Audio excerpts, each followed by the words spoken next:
I mean, it was touched upon there by our correspondent, what Zelenskyy will want from this trip. First and foremost, is it to secure another grain deal? Is that the top of his list? Yeah, I think so. Yes, the grain deal, the extension of grain deal is one of the important topic in the agenda of Zelenskyy, and Turkey is really eager to support the extensions of the Black Sea grain deal. But the issues are not limited with the grain deal. From the past experience in terms of the grain deal and the implications of the grain deal.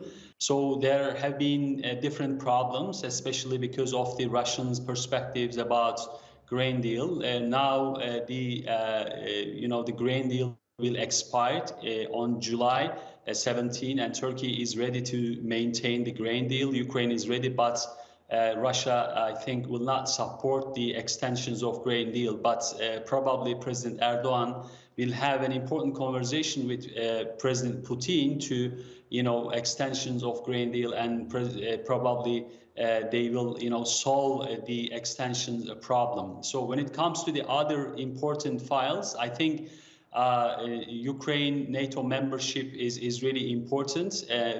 Yes, President Zelenskyy knows that Ukraine will not be member of NATO from now on any soon, but the invitation will be strategically important not only for Ukraine but also for the NATO countries. So probably Turkey will share its perspective about Ukrainian potential NATO membership, but this will not be the case in the upcoming summit of NATO in next week. And another important file, I think, is going to be about bilateral relations. We know that the two countries has strategically important relations, especially in defense sector, and we know that TB2 and the Baykar company will establish a factory to co-produce TB2, and this is going to be an important topic between President Zelenskyy and President Erdoğan. I think another important issue, which is an integral Murat, part of... I do apologise for interrupting you, just because I just want to squeeze in one more question while we have a chance. People watching this at home in other countries around the world might wonder, why is President Erdoğan doing this? I mean, yeah, it's great that he's helping to kind of broker a deal between two parties, Russia and Ukraine, who will barely, well, they won't sit down in a room, they'll barely speak. But why is he doing it, they might be asking? What does he get out of it? What does Turkey gain from this? I think Turkey's position is really important. I mean, I'm talking about the geopolitical position.